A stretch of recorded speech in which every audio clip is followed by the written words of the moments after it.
We had a special environment in the woodshed Friday night. The crowd was unbelievable. The student section was electric. You know, the band was the best as usual. You know, the dance team, the cheer team, Sparty, everything was at a high level. It was very impressive, and we really appreciate that. And that's the type of atmosphere that is a winning atmosphere in the woodshed. So, and we're just getting started with that, and so I believe it's only going to get better. We want to make the woodshed, Spartan Stadium, the toughest place to play in the country. And there's no reason why we can't. There's no reason why we can't do that. You know, obviously, congratulate Jacoby Windmon for his awards that he got. For he had an outstanding game. You know, with his sack production and just the way he played the game, it was very high motor. Showed a lot of skill, played hard. You know, he's a very unselfish player. You know, you talked to him Friday night after the game, and we asked him to move to defensive end a couple of weeks ago, and may not even have been that long. And you know, he said, "Coach, whatever I can do for the team, you know, I'm willing to do that." And he did it. And I mean, the first practice we had at defensive end, you know, he made the first 3 plays of the period in the run game. So and he's a really good linebacker as well. He's versatile, and you know, he's the type of guy that you can win with. You know, our program is built with guys that are unselfish, hard-nosed football players that are team guys, and he's certainly that. You know, Snow's going to be out for the year, Darius, and so you know, we'll feel terribly for him. He's worked really hard and is playing at a high level, but he won't be with us for the rest of the season. You know, X is you know, he's sore, and so we'll just have to see, you know, how he comes along with his treatments and things like that. But you know, he'll be ready when he's ready. I told the players, do not talk about your injuries or anyone else's, and I'll handle all the injuries with the players. That's what I told them again today. That's not the first time they've heard that. In the game, what did I see? I saw some good things in the game. In all 3 phases: offense, defense, and special teams. Some you know, bright spots. We have weapons on offense. You know, we're able to run the ball a little bit. But you know, we have some guys that, you know, they can make some plays, you know, at every position, and you know, we have a line that's, you know, just willing to get after, and they're very well coached. Defensively, you know, we've got some guys up front. They can play, and you know, in the front 7, and secondary is learning how to play a better brand of football as we go. And special teams, also we have, you know, returners that can make plays, and we have guys that can run and hit, and we have good specialists. You know, we're just too inconsistent right now with what we're doing, and you know, some of the things, even though there was some good things that we saw out there, I saw out there on the tape, our overall play was unacceptable. You know, so you know, we're back at practice. We're back at practice today. This morning, just finished up a little bit ago, and we're just challenging everyone in the organization to you know, to get uncomfortable and attack this week, and we need to get to the next level of our intensity, and we need to prepare to play 60 minutes this week. You know, not 10 or 20 or playing spurts. We just have to raise our level of intensity in what we're doing, and we have to attack everything that we're doing. You know, when we went up 21-3, you know, that's an opportunity for us to, you know, execute more, you know, play harder, play faster, hit harder, you know, less mistakes, be assignment sound, and we didn't do that. And so, we can't be seduced by any success, any measure of success that we have. And so when you go up 21-3 and then you don't continue with the momentum and do some things, then that's a problem. So we're addressing that with our players, and as coaches. I mean, it starts with me and then the staff, and then the players. We have to communicate to the players and how we get things fixed, and so that's a big part of what we talked about this morning. We have we had a couple guys that cramped up in the game, which is unacceptable. Had a couple situations where we had guys with hands on their hips, in the game, which makes no sense. And we have a standard of performance, that's a high level, and we weren't at that level consistently in the game. We didn't play complementary football consistently in the game. And so the standard is the standard. We can't accept that. And so it's all about what we do now, what we do next to get the outcome that we want. It's all about the preparation. So right now we have one game focus. Akron coming in here, I believe it was 4 o'clock on Saturday, and so we don't have time to waste. We have to get down to business. We did that this morning.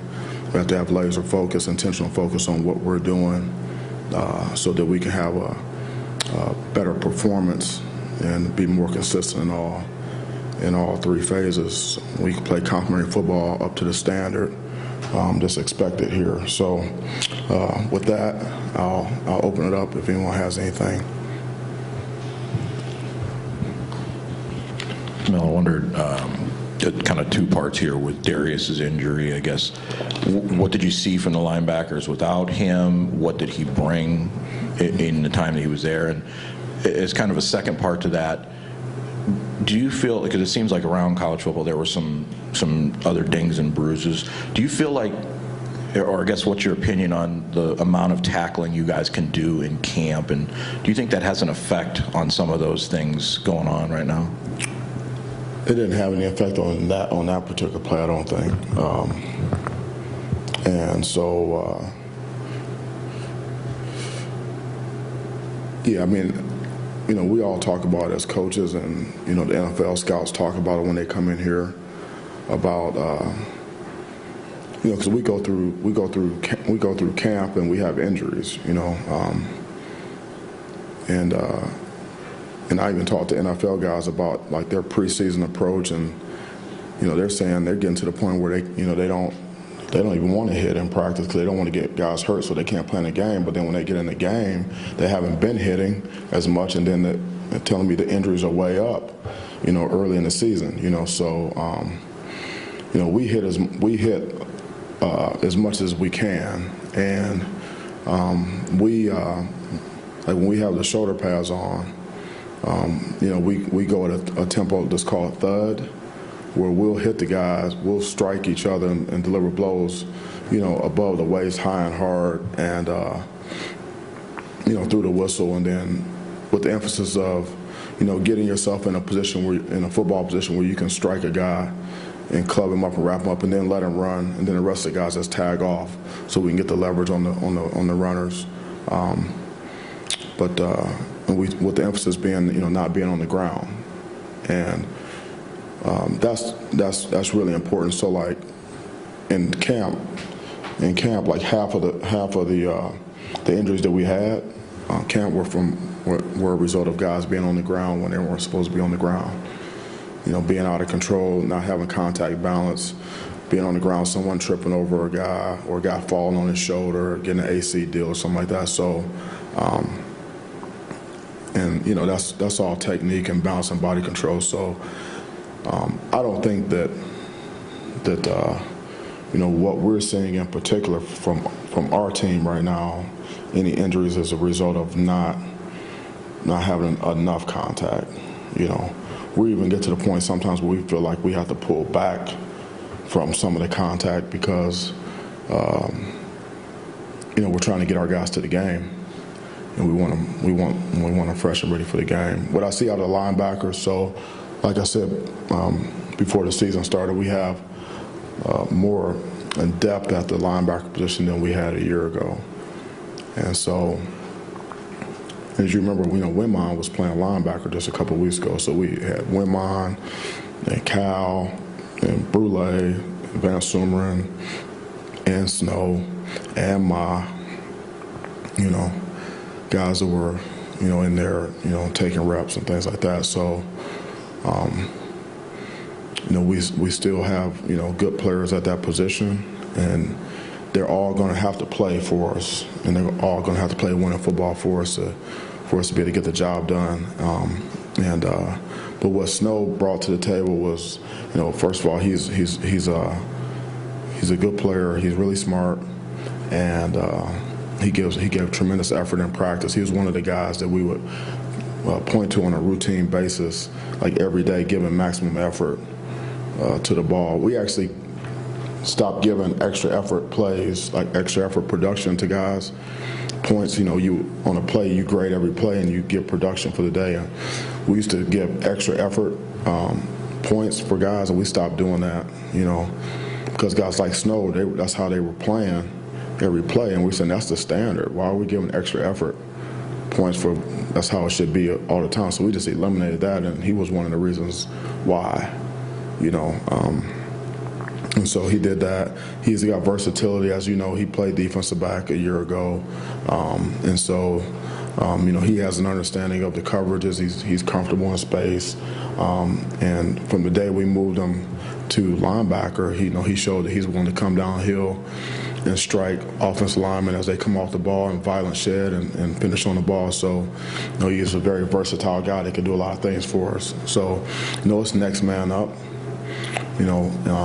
at the linebacker position and in the secondary. Mel, going off that a little bit, sort of similar question, I guess, at safety.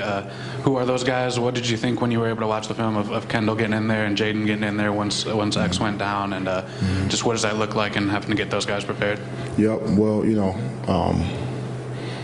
again, like we talk about how we're going to play the players before the game, and so we knew that, KB would be, next man up, Mangum would be next man up. And so when they got in there, they did some solid things. KB, forced a fumble, and, Mangum, that was his first, action out there on defense as a true freshman, and it didn't seem like it was too big for him. And he's done a good job in camp, and Justin White is a guy that we've had, as like an emergency safety for us, because he can do a lot of different things. He's really, really fast, and he's tough, and so he'll probably get more reps moving forward, like at the position, like in practice, not just being aware of it and being an emergency guy, but actually going in there and practicing, taking reps, at both the safety spots. So, it's like I said, it's next man up for us. Like I said during camp, and we have to coach every player to be ready to play winning football for us, because you can get real thin real quick, even in college ball when you got 85 guys on scholarship and all the walk-ons, and it gets thin quickly if the guys behind the guys aren't ready to go, if they don't know what to do, they don't know how to do it, because those are the people that the opponent, finds those guys on the field. They poke around and find your weaknesses and exploit those. So again, you can only be as strong as your weakest link. So we can't have any weak links, and our standard for performance has to be at a high level everywhere, because the lowest form of productivity or performance that you accept becomes your culture, as an organization. So, from top to bottom, we have to get better and make sure guys are ready to go. So, that's what we're here to do, is coach them up and get them ready to go out there and play. Now, two things. First, when you say cramps are unacceptable, is it each player's what's not acceptable? Cramps are not acceptable. Is it each player's responsibility to stay hydrated? Is that what you mean? Yeah, that's my responsibility to make sure the guys are properly hydrated.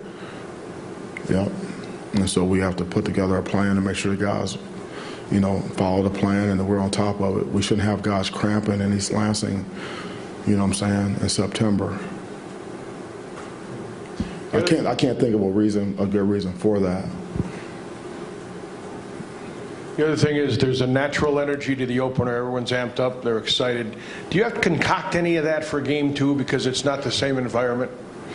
Concoct some energy for Yeah. Because it's not the opener. It's not. It's you know, there's natural excitement for the opener. Game two is a little different, or is it? I mean, we're super. I'm motivated. I believe we're super motivated to. You know, we have a lot to prove. You know, in terms of how we play on the field. So, and I mean, I heard talk about, you know, for the Western game, there wasn't going to be a lot of people at the game. It's a holiday weekend. It's Western, you know, and I didn't see that type of environment, you know. So, I would think that our fans and our students would, you know, would show up and be ready to go. For us, for the school, and I can't imagine that we would need any type of, you know, manufactured, you know, hype or whatever to get ready to play a football game, especially after what we did out there on Friday night.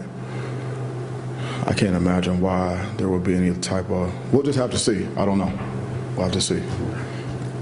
Mel, as far as the linebackers are going, we saw a lot more of Ben Sumerman on Friday than we had before. He just looked like he was a step faster. I was wondering what you've seen in his progress from when you got him last year to now. Ben Sumerman, yeah. So Ben he's just fast. I mean, he can flat out run. Like he's you talking about like a linebacker that can run sideline to sideline and do that. I mean, that's who he is. So that's part of his game. That's part of his skill set. Is his speed and explosiveness that way. And you know, he had a really good spring. Like he improved this spring, and he kind of built on that, and he got better and better as the spring went and became more consistent in his performance. And then when we started camp, he was doing okay, and then he started to play well again, and then kept that going throughout the camp, and so he just carried that into the game. So what we saw in the game on Friday night was what we have been seeing in practice on a consistent basis from him. You know, that's the type of player that he is right now, and you know, we believe that he can, you know, that he's going to continue to get better. You know, because you know his mindset is like he's always working really hard. He was kind of like Snow in that regard. Like he doesn't loaf.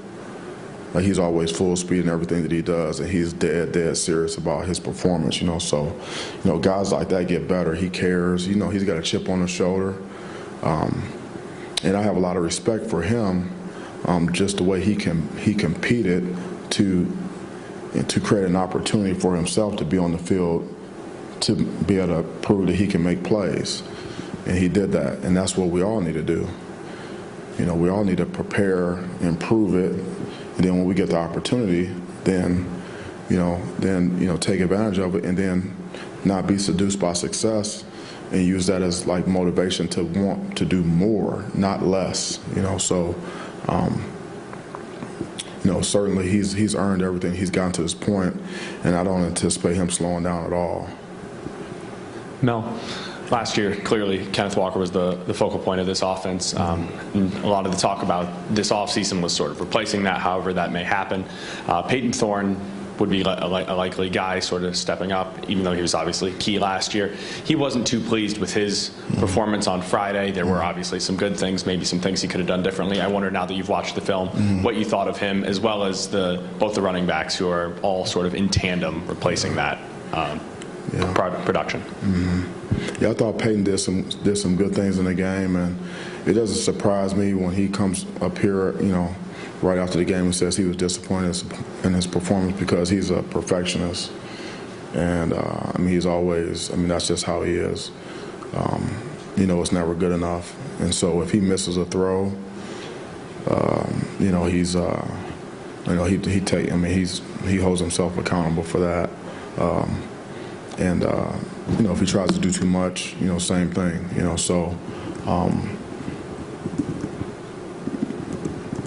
I like some of the things that he did, but obviously he's got some room to improve, just like everyone else, out there, and he's going to do that.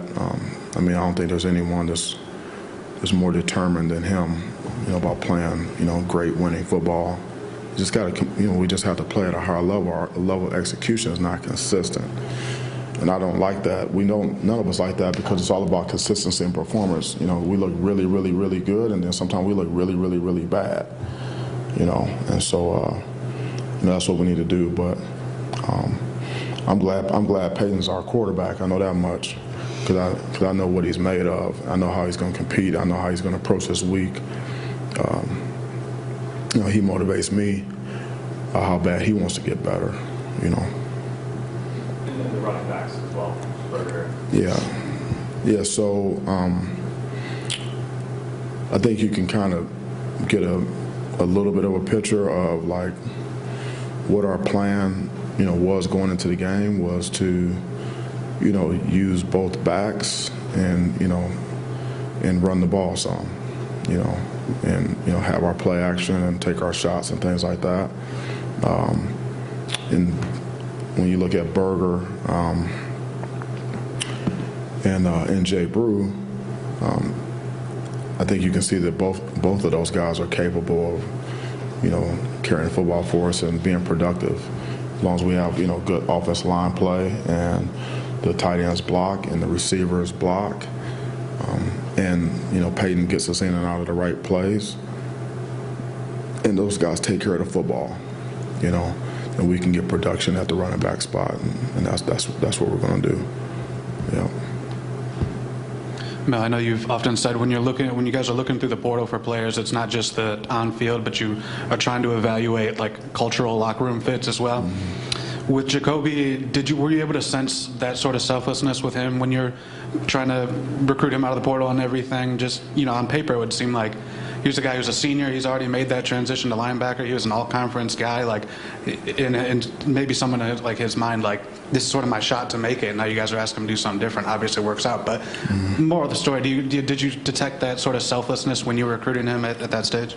Yeah, he was a guy that he was just hungry with a chip on his shoulder, and he wanted an opportunity to do something, and so. And we wanted him here, because of his skill set and the type of guy that he is. It's like he's a mature guy. He walked in the door preaching neutral thinking, in our workouts. I kept hearing him saying neutral thinking, and then he had just gotten here, So like, where did he get that from? The guy, he studies, he pays attention, he knew what he was getting himself into, and like sometimes. Like you have to trust the process, and we talk to our guys about that. Not, trusting the process and attacking the process. It doesn't do us any good, okay, to recruit him, to bring him here, when we know that he wants to come here because he wants to better himself as a football player, and he wants to win at a high level. It doesn't do us any good to put him in a situation where he can't be successful. That doesn't help us. That doesn't help him. That doesn't help our recruiting moving forward. It doesn't make any sense to do anything like that. So, like I said, when we sit him down and have a conversation and say, hey, here's the situation. Here's what we're thinking, and this is why. Okay, and here's how this benefits us, and here's how this can benefit you. And then we're relying on our experience, coaching players and, developing players and helping guys get to the NFL and things like that, and saying, hey, listen, here's what I see. Here's what we see. Here's here's what you can do for us. Here's the productions you're going to have that you potentially could have doing this like this. You can always play linebacker, and we'll still give you reps there. But here's how you can impact this team, and here's how you can impact the game. And everyone's looking for pass rushers, and it's hard to find rushers. And you can see, the key to playing great defense is stopping the run and making the quarterback play poorly. If you can stop the run and affect the quarterback or rushing coverage, then you got a chance to play good defense. And if you can get pressure with 4 guys and not have to bring additional guys, and leave guys hanging in the back end, things like that, or then you can pressure on your terms, and not feel like you just have to pressure to get to affect the quarterback. So you can mix coverages, you can do different things, and you can see where he can do it. He's not the only one that we have. I mean, we have Brule out there. Brule's one of our best rushers. You put him on the edge, and he's making plays. I mean, we got to put guys in position where we can say, hey, listen, trust the process. We won't put you in this position if we didn't think that it was going to be a good thing. And yeah, I mean, hey, we're dead serious about winning football games here at Michigan State and doing what we got to do for the green and white. But at the same time, and that comes first. That's above any coach, any player. Michigan State, what's best for the team, okay? But beyond that, we're trying to make sure we want to help our guys get to whatever level of football they want to play. And so, hey, if you can play stack linebacker, you can be a 3-4 outside linebacker. There's a third of the teams in the NFL, they're playing 3-4. They're looking for outside linebackers, the guys that can set the edge in the run game and guys that can rush. They're looking for big linebackers that, that can come downhill and strike offensive linemen and guards. And so you do all that, and everybody's looking for guys that can rush and not just third down, first, second, and third down. You're not just third down rushes. And so, you're the complete package. You're not going to be a jack of all trade and master of none. We're going to make sure that you can proficient at rushing, and when you do play stack linebacker, then you can be a good stack linebacker. So when the scouts look at you, they're going to say, hey, man, this guy's one of the best rushers that we've seen. Hopefully that's what they'll say, and the guy can set the edge in the run game. He plays hard. We've seen him play stack linebacker. He does that. He can play special teams, and he's a team guy, and he works his butt off, and he's just an unselfish guy, and he's a rugged guy, and he's hungry. So that's a good brand to have, moving forward, because who's now looking for players like that, and because he's what you call and the player. He's this, and he's a great teammate, and he's unselfish, and he's a leader, and he's got a chip on his shoulder, so I think he trusts what we're doing, and he'll continue to do that, and all the players need to do that. Just as a quick follow-up, do you see the NFL put more value on versatility these days versus maybe 10, 15 years ago? You sort of had to fit in a specific box a little bit more? I mean, it just depends on the team. It depends, guys are drafting for need. They're drafting, and bringing in players, based upon what they need in their system and their scheme. So the more you can do, the more people that are going to be interested in you, And so, and that includes special teams value as well, So, but you have to be good at what you do, And then the NFL is a projection as well. They're projecting, hey, if we get this guy in our system to do this, he's going to be this type of player now, 2 years from now, 3 years from now. He's going to be a starter. He's going to be he's going to be a backup. He's going to be a starter. He's going to be a teams guy. This is what he can do based upon what we've seen him do, like in his college production, things like that. And so, when you show that you can do these different things at a high level on a consistent basis, again, that can only help you, as long as you're consistent in what you're doing. Hey, Mel, we heard a lot going in the season how good the passing game potentially could be, but because we knew that Jaden and Trey were really the only proven option. So you go out there in the opener, you throw 4 touchdowns to 4 different players who are not Jaden. One, how encouraging for you as a coach is that to see? And 2, had that been what you'd seen in camp, or were you even a little surprised about how well you guys threw the ball that way? No. Great question. We weren't surprised by anything that we saw, just because we see these guys every single day, and we don't put guys out there hoping that we can get production. We have to see it, in practice. And so, like Bernard, I think I mentioned him a few times when asked about him in camp.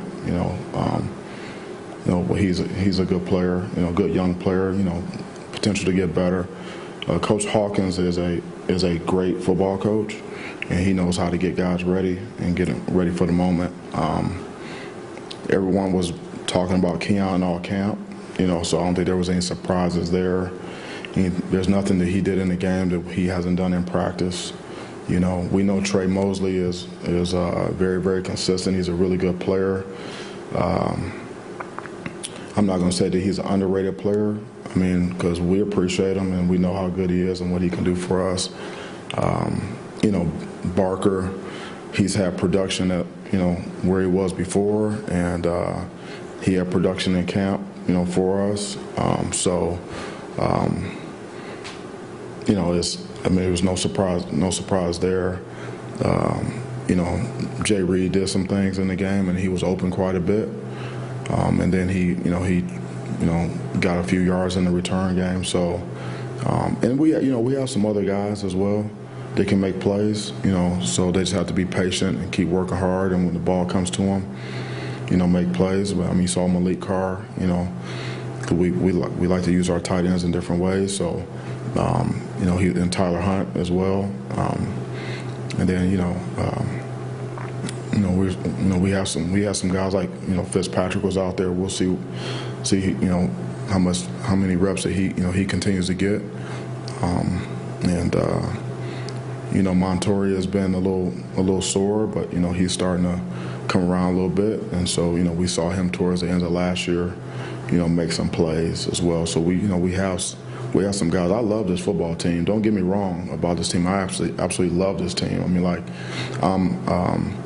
I'm in love with this team. I adore this football team. Like, this team is a special group of guys. That's why we can't allow ourselves to not raise the level of our intensity this week in everything we do in every detail, because you look out there and say, hey, look on offense. They got some weapons out there, and they got a quarterback, and they got a couple of backs, and the line is. They got some linemen in there that can have some experience. We got some big guys in there, and they look like they can run the ball a little bit. And then defensively, you look and say, shoot. The front. We misfit. They had us on a quarterback draw, and we misfit like a counter play, and it's like spilled it to no one. The guy ran forever. He's still running.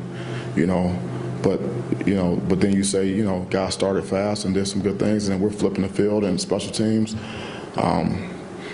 We just can't allow ourselves to leave anything on the table. We have some unrealized potential that we got to get out and get to productivity consistently, like immediately. Just as a quick follow-up to what I asked, how much do you think it does for the confidence of those guys, like Jeremy and DJ's first game as a Spartan, for Jay to want to dial up plays for them, for Peyton to look in their direction? I'm not going to ask you about Keon's confidence, because that kind of goes without saying, I guess. Yeah, well, he ain't the only one that's got confidence. I don't know if you guys have been around DJ Barker, but he's pretty confident in what he can do. And Jeremy Bernard, he doesn't lack confidence either. It's hard. It's hard to go out there like that if you don't have confidence. But when you see guys out there, young guys out there producing like that, it's a good sign, and I think that comes from preparation. With the coaching that they're getting and the work they're putting into it on a consistent basis. You can go out there and play with confidence when you know that you've done it in practice. And also when you have good players around you, all you got to do is do your job. You don't have to try to do too much. Just wondering what you thought of the NCAA last week adopting the new portal windows and how you think that might affect just the process that you guys go NCAA through. about what? The portal windows they put in? What about them? Just what you think of them being put in and how that might change the process for you guys. Yeah, so, when you talk about portal windows and things like that, you're trying to have some, you want to be able to predict some things and plan. and have some process. And so the more parameters that you have around something like that, the more you can plan and have more process. And I think you can eliminate some of the doubt and some of the questions that you have like on the roster, and then the timing of things, and like how many guys you can take, how many guys you can't take.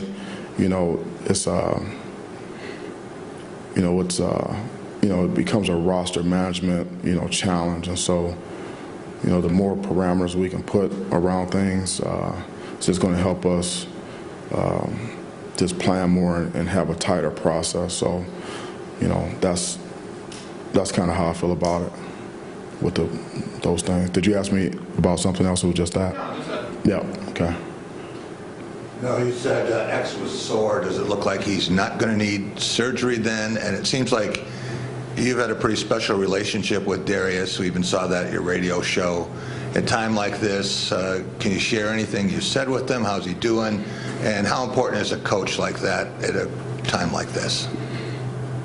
Yeah, so X, like I said, he's sore, and we'll just have to go through the process with the treatment and things like that and see, what all he's going to need. But that's really all that I'm willing to talk about right now. So with Snow, yeah, so it's unfortunate. And, the only thing that I said to him, after the game when I saw him, as I was leaving this press conference and headed back to locker room, I told him I talked to his dad, and it's good when you got pedigree like that, and his dad. I said, it's just told his dad. I played basketball against his dad, and when I was in high school, and I was like, yeah, man, it's just unfortunate. He's doing such a good job, and his dad told me, he said, that's just a different type of work that he has ahead of him, a different type of work, which is true. That's the approach we have to take.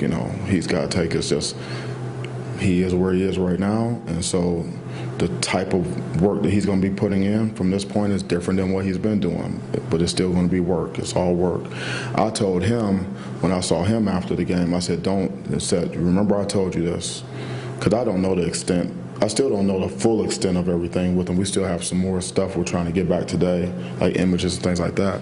But I said, remember I told you this, don't let anyone tell you what you can and you can't do. I said, remember I said that. Don't let anyone tell you what you can and you can't do. I said, I don't care who it is. And so, we're just going, injuries are part of the game. It's very unfortunate, so we, but, we're going to chop. He's going to chop. We're going to chop with him, and we'll see, see how things turn out. I wouldn't count him out. I mean, he's just too good of a guy. He's got too much of the it factor, and he's got the pedigree. It runs deep in his blood. And I'll leave you with the two separate parts here. First, you mentioned about Jaden. I noticed you pulled him from the kickoff returns in the second half after he went out. I wondered, one, if you keep with him, and two, if what you saw with Bernard and Broussard back there. Mm-hmm. And then the second question is kind of what you saw with the offensive line and their blocking, particularly in the fourth quarter when things started to roll a little bit. Mm-hmm. Yeah. No, like I said, with Jay Reed, we're going to put the guys in position to give us the best chance to win games. And that's what he does. I mean, he's a receiver, and he's a return guy, and he's very, very good. So and he keeps telling me he can play corner too. So. He wants to play football, but we're going to play as many guys as we can, and guys have roles. I mean, I think we play like 20 guys on defense or something like that, play a lot of guys on special teams. So I really didn't see much from those other guys in the return game, but obviously they're very capable. You see what type of athletes they are and what they can do, and they have speed and burst and things like that. So, what else? The offensive line. Yeah. And particularly tight ends too on the edge. Yeah. So the offensive line is improving, and I like what I'm seeing from that group, from where we were in spring and having all of the injuries and things like that, and not having guys even out there, and then seeing those guys like start to get back during camp and get to the point where they go out there and play it in a game. And some of the younger guys having to step up, or guys that not as much experience having to step up. I see a group that potentially can be what we want them to be, in the run game and in pass protection.